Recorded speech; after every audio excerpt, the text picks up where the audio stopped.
paying attention around you to what people are doing, but especially how people are showing up differently. Like, it could be even outside of your industry. You go to a restaurant and they have people signing the walls. Could you have a little book or something that you pass out at your market? Start to gather those ideas, but don't be afraid to really lean into who you are, your personalities. Welcome back to another episode of the Breadwinner Podcast. It's your host, Caroline, and I get to be here with a guest. I'm here with a real life friend, and I'm going to be interviewing Nat Alves. She is the mastermind who's played a huge role in my business recently.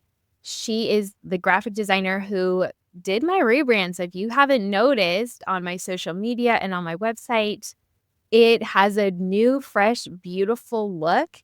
And that is all thanks to Nat.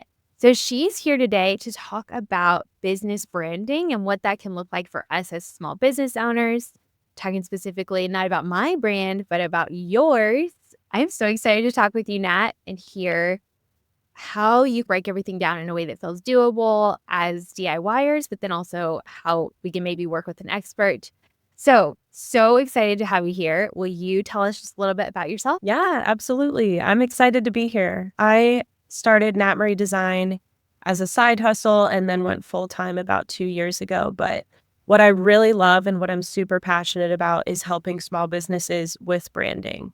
And I look at that in a way of a holistic brand, something that matches up well with their personality, their business goals, and all of that. But I could sit and nerd out about it forever. It's so fun. And Caroline's branding, it was so fun to work on together, and it looks great. And I'm so proud of her doing all that work. But it was such a fun project. You nailed it. It is so beautiful. I'm obsessed. So you started branding as a side hustle. What drew you to it? Just before we really dive in, what do you love about it? Yeah, I think I studied graphic design in college, and there's so many different paths that you can take with that. But ever since my first logo class when I was, 18, I knew that was the direction I wanted to go, because I think it's so cool that there's this little mark that tells such a big story behind a business. And it's that face of the business. People have this emotional tie to it. Like, I was really drawn into that. And even looking before that, I didn't realize until now, as a kid and growing up, I've always paid attention to that stuff. And I like how people are using their branding to really connect emotionally with people. I love that. Going so much deeper than just the mark, but really the story that it tells. I was deep diving on Pinterest last night, making a board of inspiration for my bakery, because we're talking about a rebrand for my bakery. So I'll be putting you to work on that. Exciting. But I'm so excited about the story that we'll get to tell. So a lot of small business owners, micro-bakery owners might think branding and just think logo, but you've already led into that. It's so much more. So in a nutshell, how would you define branding?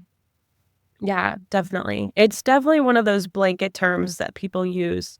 But the easiest way that I explain it to people is, if your business was a person, your branding is its personality. It's how it looks. It's how the tone of voice, how it connects and speaks to people.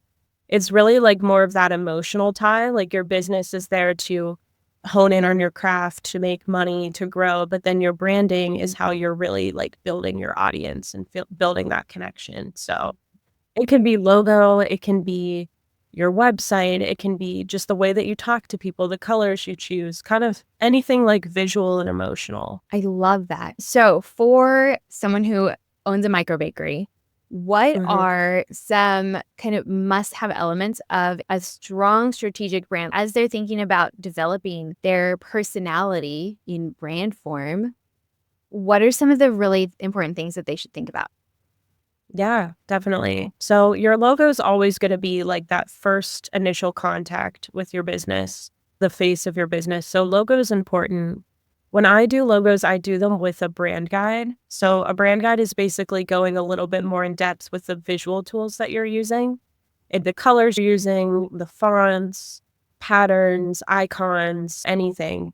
And then after you set up that initial brand, what I would suggest is thinking about, where are you showing up and how can you add your personal touch to that? If you're on social media, how can you make sure you're using the elements of your brand guide? If you're showing up at markets, is there something cool that you can do that ties in from the colors that you chose with your logo? Or could you get a cool sign? But the first step is to really set up that brand guide. And then the second step is to figure out ways that you can apply it. I love that. I love my brand guide because it helps govern the whole story. So I talk a lot about people identifying their vision and values because it helps them know what to say yes and no to. And I feel like the brand guide does the same thing in a sense where it's like, these are the fonts we use. These are the colors we use. These are the keywords that we use. And so you just have this cohesive kind of clarity on this is the way we deliver what we stand for, our story to the public. So for people who are struggling with kind of figuring out their personality or a way to feel unique and stand out maybe from all of the Canva logos, Canva is wonderful, super valuable, and can be used really strategically. But do you have some tips for standing out, especially in a local market? We're pretty saturated as microbakers right now. Yeah, definitely. I do have a worksheet that I can pass on to you, Caroline, and it's kind of the step that I take even before getting into the visuals, where you're looking at who is my target audience, what makes me different, how do I want to talk to people and show up? And that helps people get in the right headspace. And then you can take a DIY path or work with a designer, but I always suggest looking at inspiration. And I also have a list of resources for that. But looking on Pinterest, paying attention around you to what people are doing, but especially how people are showing up differently. Like, it could be even outside of your industry. You go to a restaurant and they have people signing the walls. Could you have a little book or something that you pass out at your market? Start to gather those ideas, but don't be afraid to really lean into who you are, your personality. Some of the best brands that I've worked on, people are drawing in stories from their childhood or stories from their family that they're putting into their logo. And it feels subtle, but it does give you a story versus just trying to blend in with what's out there. That worksheet sounds so helpful. So I'll put that down in the show notes and on the episode webpage for people to use. I love that. And drawing in elements of what makes you truly unique. There's no one else with your exact childhood. That's where I got my business name, Bluebird, is from my upbringing in Colorado, where bluebirds are the first sign of spring after a gloomy winter. I love that. Yeah. So I love that. Thinking of what ways to stand out and be unique and blend in with all the other brown bread packages. My phone is filled with pictures of like random packaging or just random like inspiration that I see all over the place. And I'm like, oh, that's fun. I like to look at that. You're my world. Because I always tell my clients, I'm like, once you start paying attention to this stuff, that's how I live. It's hard to not take pictures when I'm at the grocery store of cool packaging and stuff like that. But it would be fun to see your phone. I love that you suggest looking outside of your own industry too. Yeah, definitely. That's how a lot of businesses that are really successful, they're either reimagining something that's outdated in their own way, or they're looking at something totally outside of their industry and how can they put their own spin on it. So that's always a good way to not just be what every other baker is, for you to think of your way to be unique. I love that. And that is something we don't have to hire a designer.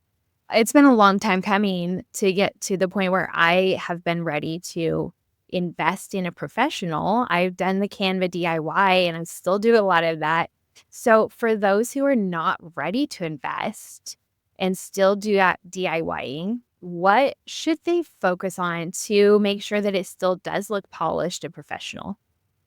Yeah, definitely. That's something a lot of designers won't give the advice I do, but I really tell people, there are ways to use tools like Canva to do it yourself until your business is ready to invest and do it with a designer. So most people I work with did it themselves, and then they're ready for that next level up.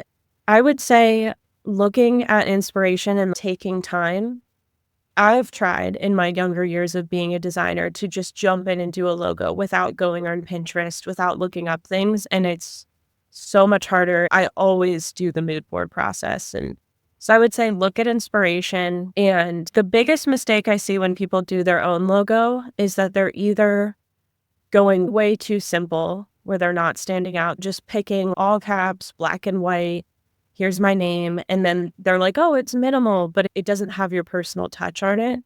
Or they go way too congested, where they're like, I have to fit so much in this. I have to put every single type of bread that I bake on my logo. Your logo should feel, I say simple with a unique edge. So that's like from a visual standpoint.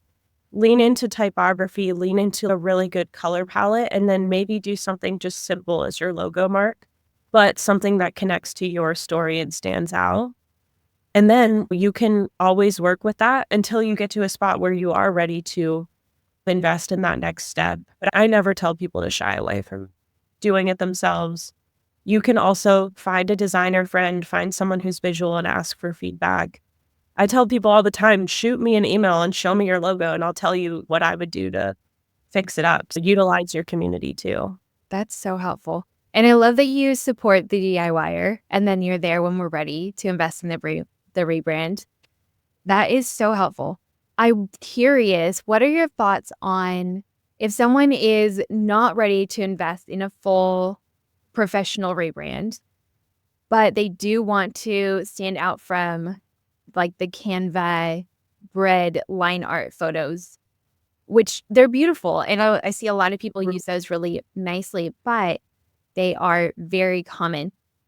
Do you see value in investing, like purchasing just a drawn logo from a designer friend or even on Fiverr? Is that something you'd recommend? I usually stick away from Fiverr and Upwork, but you could purchase directly off of Creative Market. That's what I would suggest. So Creative Market has a ton of pre-made logos on there or different artwork and vectors. And I think that they're a little bit of a higher level, but probably the same price. Okay. So Creative Market's a really good website. Same with fonts. You could purchase a font. They also have them on Creative Market. And then that gives you something that's different than the typical Canva font. So if you feel like, okay, I'm going to DIY it, but I just want it to be a little bit next level from what everybody is doing on Canva, because so many people DIY in there that it's going to feel a little bit repetitive. That's a really good website. It's a website that professional designers use all the time. So that might be a good place to just say, hey, I'm going to search sourdough or I'm going to search for some good fonts, purchase them, and then bring them into Canva and build on that. So good. That's what I did. I bought a font, maybe 2 fonts, and just uploaded them into Canva and then used them. So they just stood out a little bit to separate me. So for someone who is ready to hire a designer, whether it's just for their logo or a full website rebrand, what should they look for and what can they do to make sure they're getting the most out of the process? Definitely. So I have, similar to what I said about logos, I think the best way to find a designer is to find someone in the middle. I feel like you don't need to spend $20,000 to have an agency design your logo. I worked at those agencies. That's how I started my career. I put more time into a logo than they do because it's a big agency. There's a ton of people. Things get missed. There's good ones out there, but I feel like the typical agency's the rat race of designers. So people think, oh my gosh, I'm going to put a ton of money into this and get this amazing thing. You can find a freelancer or a small local boutique studio and they will do a better job. But on the other hand, I also tell people just skip Fiverr or skip up and just do it yourself. If you're going to go super low budget, there's some scammy, sketchy stuff that sometimes happens with Fiverr where they'll just sell the same logo over and over again. So I'm sure there's good ones out there with that too. But I think do it yourself or find someone in that middle range of they're a freelancer or they're a really small team. And then the other thing I say is find someone who will get on the phone with you, someone who's patient with you and really takes time to get to know you. That's the beauty of the logo is I get to know your story and then I take that, use that inspiration to do something visual with it. So get someone who's going to like talk to you, get to know you, ask you questions, get on the phone with you before there's even a contract in place and kind of hear out your story and your vision because you want to make sure that they're telling your story and making it personal to you. So I always say, like, someone in the middle, you don't need to spend a ton of money. If you're going to go super low budget, just stay in that DIY field a little bit longer until you're ready, and then find someone who gives you a lot of time and energy, and you can tell that they're passionate about your business and they want to see you grow. Okay, so good. What if we get on the phone with someone and just don't click? You're like, this person's style is not aligning with me or just not catching my vision. Is it okay to just say I'm going a different direction, or how to communicate that? Yeah, definitely. I would say do your homework too. Look at their Instagram, look at their website, make sure they do a good job with their branding, but then look at what else they do out there. But a lot of designers do fall into different styles. Some designers are really feminine, girly. Some designers are really minimal. So like you do want to make sure it feels like the right fit and the right vibe for you. Take your time with it. Make sure you've got someone who's going to hear out your story, but also who with your style. A lot of people come to me because they're like, when I look at your Instagram, your style feels like me.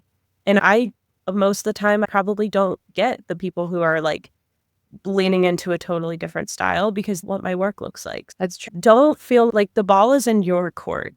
Like I try really hard with my clients to just make them feel valued, to take the extra step for them, because if they win, I win. That's how it comes down to it. If they aren't happy, I'm not happy with their logo if they're not happy with it. The ball's in your court and you get to advocate for yourself and make sure that you're getting the most out of the experience because you're putting your hard-earned money into it. So you should. Yeah, that's a good point. When I worked with you, we went back and forth quite a lot. We even like tweaking the curls a little bit on the letters. And so as someone wants to get the most out of the process, giving really clear feedback and not being afraid to speak up and saying, can we change this a little bit? That would probably be helpful too. I've had people who explore, I'll present them with their first 3 logos and they have a favorite. And then we explore several other options and they go back to that original one. You know what I mean? You had to try. A lot of it is trying different things out. I try to be really warm and make sure they know, hey, look, I'm here for you because I want that feedback. The worst thing is to go through the process and the client is they're quiet the whole time. And they're like, yeah, I think option 1. And then you get to the end and they're not. They're like, I don't like it. And you're like, you got to tell me what you want and I'm here to help. Definitely speak up. Don't be afraid. Even if it feels like a silly, small, we're just going to tweak this little bit. It makes a difference. And that's what we do. We get in the weeds so much when we're designing that we're used to it. Yeah. I so appreciated how receptive you were to my not silly, but those little things of, can we just curve this a little bit differently or change the way that it overlaps? And you captured it so beautifully. And you really did take the time to hear my vision for the brand. And it was a fun process. And your last iteration was so much better than that first because we did those little things. That's the thing too. You have the fresh eyes where I'm spending like so much time getting into the typography for you to look at it and be like, that feels a little off. Like we had a better final product because you spoke up. So it was really, and it didn't bother me at all. I appreciate that stuff. You did it so well. I'm so excited to do it for my bakery too. Okay, so I love talking big picture, but honestly, the reality is the majority of my listeners are probably still in the DIY camp. And I love that for them. But marketing, there are marketers who do marketing for a full-time job. When we bring it down to us as small business owners who are wearing every single hat, what are some ways that you would say micro bakery owners can think about marketing themselves, tell the story of who they are without it taking over their whole day? Definitely. This is something I'm so passionate about also. I think that when you start a business, you feel so overwhelmed with, I do marketing. Marketing was part of my major, but even when I started my business, it was, oh my gosh, I have to build an email list and post on social every single day and start a YouTube channel and do all this and just start to habit stack. Give yourself grace in the beginning and start to habit stack. And the biggest advice that I have is to look at your schedule in your marketing ahead of time and strategically. A lot of times I see business owners jump in and they wake up in the morning and they're like, I haven't posted in 2 days. I have to come up with a post. They think they're going to knock it out real quick. It takes half their day. They get derailed. You know what I mean? If you can teach yourself how to plan in advance, you can look at things more strategically and you can just work in bulk and get it off your plate. So social media is a really good tool. It's free advertising for business. Social media is also a lot of pressure on business owners. So I say, pick how many times a week you want to post and then look at the month of March and just plan out. I'm going to talk about this recipe. I'm going to talk about my market days. I'm going to have a post for each of those. And you can build those in advance if you look ahead of time. That's so helpful. So for someone who's not familiar with the idea of habit stacking, what is a practical example of what that could look like? Yeah, I would say it's looking at it from the marketing lens. My end goal is to have advertising, email, social media, website, all of this. What can you do bit by bit to lead to that? So let's start with, we're going to post on social media twice a week. Over time, that gets easier for you as you get in that rhythm. And then you say, I'm actually going to post 3 or 4 times a week. And then it's, okay, I'm going to do 1 email a month. I've gotten used to that. I have a template for it. I'm reusing that template. Now I'm going to do 1 every other week. It's where you build up small and build from there. That's the way that I do it and describe it. Everybody looks at it a little differently. But yeah. So adding, once something's already habit, then you add something onto it, onto the one that's already natural, so that you're not like wading through mud to get those social media posts up when you don't have anything planned. You tack it on with something that you already are feeling confident in. Yeah, exactly. It's looking at, I'm going to start here. And then once that gets easy, I'm going to just add a little bit to it. And I think between that and then working, I always suggest working in advance. So I sit down for like a day or 2 a month and just plan all my social media, my emails. I create it, I schedule it, and then I don't have to touch it for 3 weeks until I have to do the next month. And it's worked really well for me, and that's what I do for my clients. And I think find your version of that. If that's, hey, every Friday morning, I'm going to get a coffee and do 1 week, or I'm going to put together 3 posts to put out next week.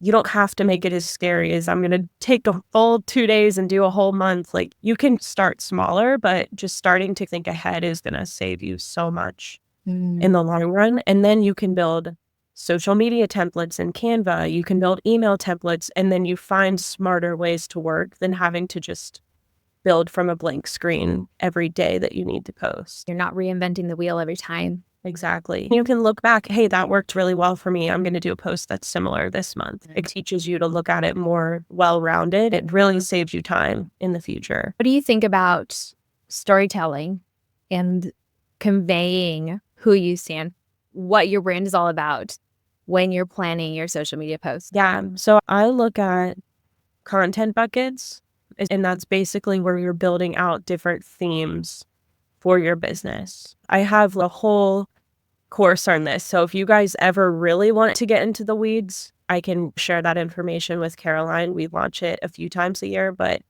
for like simple advice, I would say look at the reoccurring themes in your business. I go to market days. Every Friday, I sit down with my kids and try a new recipe for fun. This is my way of working. Find the things that you want to sell as services or as your product, and then find the things that are just special to you, like seeing a family use your bread or seeing your family sit down and make sandwiches out of it.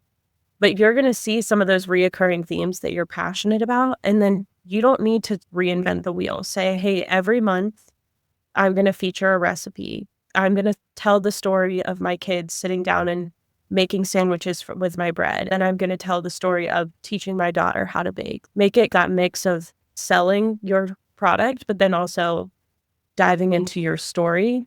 You can redo that story over and over again. You're just finding the habits in your life and how you can share that online. I love that you said you can redo it too, because I think sometimes we think, I've posted that 3 or 6 or 9 months ago, so I can't post about it again. Yeah, no, you can. That's the thing too. Like, people put so much time into putting together a reel or telling the story of their first time that they ever went to a market. You tell that story over and over again. Chances are your audience isn't going to see every single thing you put out there. But it also, even if they do, to know, hey, that's part of who they are. I always talk about how I did Nat redesign as a side hustle, and then I got laid off. And it was the best thing that ever happened to me because I leaned in and started my business. I tell that story over and over again, and no one gets sick of it. It's an inspiring story, you know what I mean? But it's a part of who I am and why I'm so like passionate about what I do and grateful for it. So you can certainly tell your stories and talk about your family values over and over. That is so helpful. I'm thinking about like some of the big podcasters that I listen to or social media people, and they repeat bits of their story all the Yeah. time, and we know it and we connect with them. So there's actually Mhm. so much value in that. And also, people's social media feed moves so fast. No one's Exactly. gonna think, "Oh, she shared that 3 months ago. Why is she sharing it again?" Yeah, no one, if anybody does think that, if you are afraid of showing up in social media, like because you're repeating a story or you're scared to go and put a video of yourself up there, the only people that are going to judge you are the people who are spending their whole day on social media watching everybody else. Like when I see people tell their story, get deep, get personal, like I respect it so much. Mm. So don't be afraid of any of that. Don't be afraid to post the same thing again. And if it resonated with people the first time, it's going to resonate again. And that's so true. I listen to some of the biggest marketing podcasts that there are, and I know I could repeat the story that they tell. I know it. I know exactly how they started, but there is like more beauty to that than them telling it once and maybe I missed it and maybe I did it and then it's gone. It makes them feel like a human. Mm. That's a good point because people buy from humans and they connect or Mhm. remember the human and not the packaging. And Mm. that kind of brings it full circle when you can incorporate a little bit of your humanity and your story into your brand. So people are looking at your packaging and connecting with you as a person. You just bring in that whole holistic picture and making it all work together. Yeah. I love that. So when it comes, I think we've covered this, but what would you say is something that people overcomplicate the most when they are thinking about their marketing? I would say social media for sure. And I know I keep bringing that one up, but that's just one that I see a lot of people struggle with. Don't make it so hard on yourself. You don't have to feel this pressure of putting together this in-depth reel that's going to take you all day to do it. Take a video of you working and you baking and then put some inspiring text over it or some music and get on and talk. Or people feel like they can't get on and do a full video without having a cool background and their makeup done up and all that. Don't turn an idea that you have or a story you want to share into something that's going to take you 2 days to put together. Just find a way to get on, be authentic, and show up. But I would say social media, and then I would say your website too. I think a lot of people put off their website just because it feels like such a bear to do, and it is overwhelming. That's one of those things that you can hire a designer for, DIY. There's ways to do it either way, but even if your website starts out as just a homepage with a template on Squarespace, and you're telling your story, you're showing people where to go find you, that's like the piece of the internet that you get to own.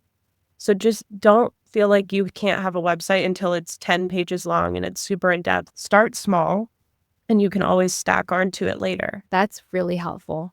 My bakery website is very simple and I DIY'd it on Wix Mhm. and I have just like one little page with 4 links to order and read about me and see how to take care of bread and something else.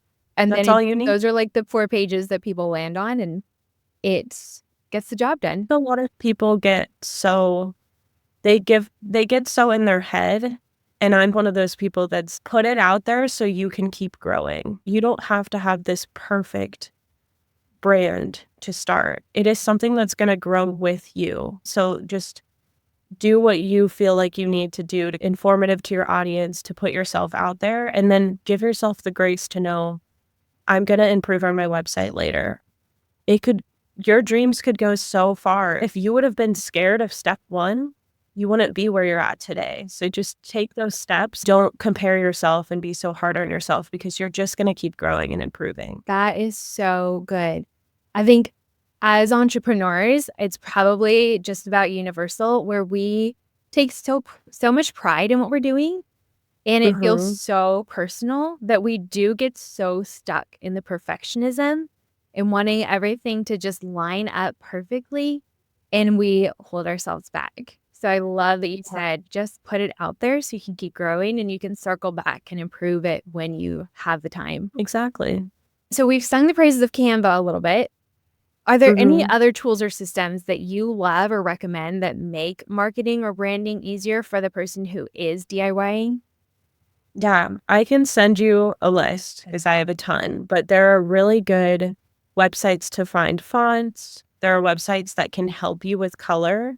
So if you're like, I know I like this color palette, but I don't know how to make it, how color bleeds together. As a designer, we're trained on how to give it that contrast, but there's websites out there to help you do that too. If you struggle with your color palette or finding the right font, purchasing things like I mentioned with Creative Market, there's a couple different websites you could go on to purchase graphics. But I think Canva is a really good tool because I don't expect you guys to know Adobe. Adobe is like my favorite thing ever, but Canva is kind of the simplified version of that. But then using some of these resources online to give you the tools to put into Canva, I think could be really helpful. And then, like I always say, look at inspiration, go on podcasts, learn from people. Don't be afraid to do some of the like free education that goes with joining a webinar or jumping on and listening to a podcast. You don't have to pour a ton of money into all of this like educational content until you know that you trust that person, and then you're ready to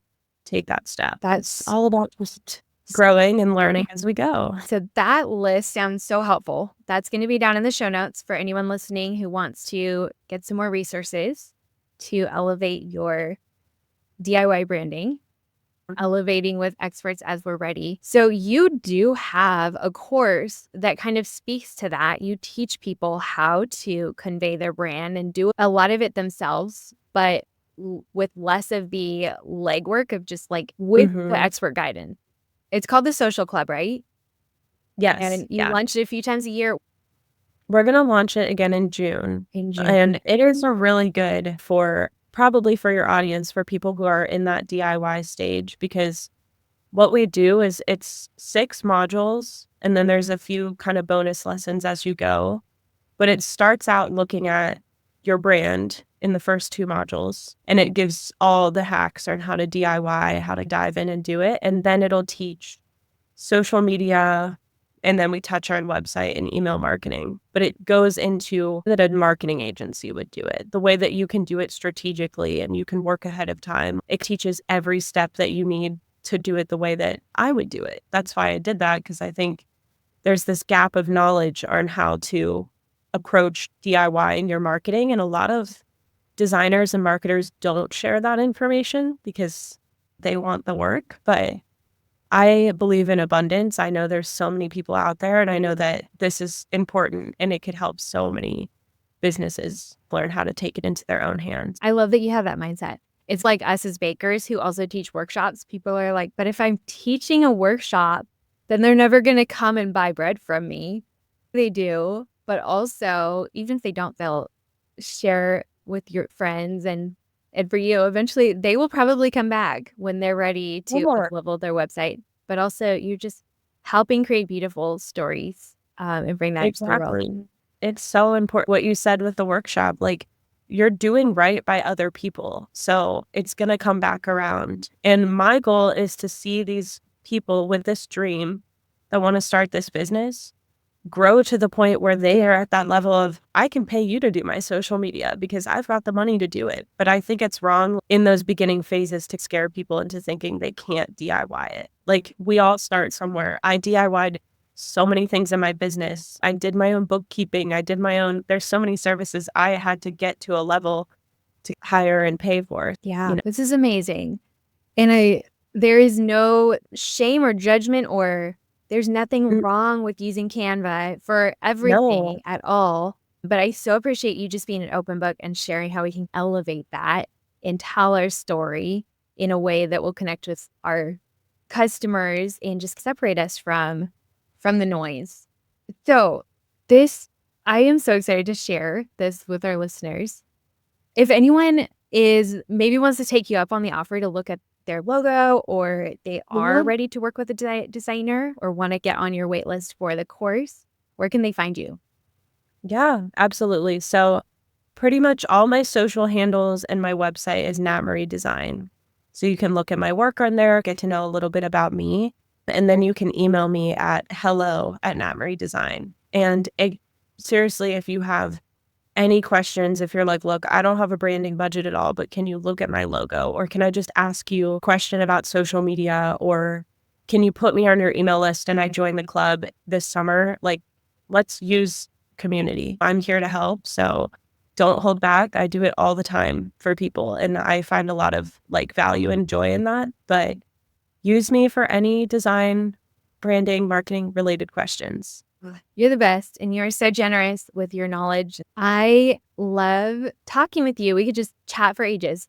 Did you have any final thoughts or anything that you wanted to share as we wrap up? I think just keep doing your best as you guys work through it and don't be hard on yourself. So thank you so much for being on the show today. This has been so good. I know I've got wheels turning. I can't wait to hear what other people have learned. So as always, if you're listening to the show, take a screenshot, whether you're listening on YouTube or a podcast app, tag me. I'm Caroline Bauer _sourdough, tag NatMarieDesign. And that way we can all see where we're listening from and get connected and reshare it.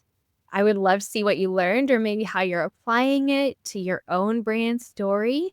And as always, if you've not followed the show, make sure you do that. Hit or subscribe so you don't miss an episode, because they drop every Monday and Thursday. And I will be back soon with another episode. But until then, happy baking. Yes. Thank you guys so much.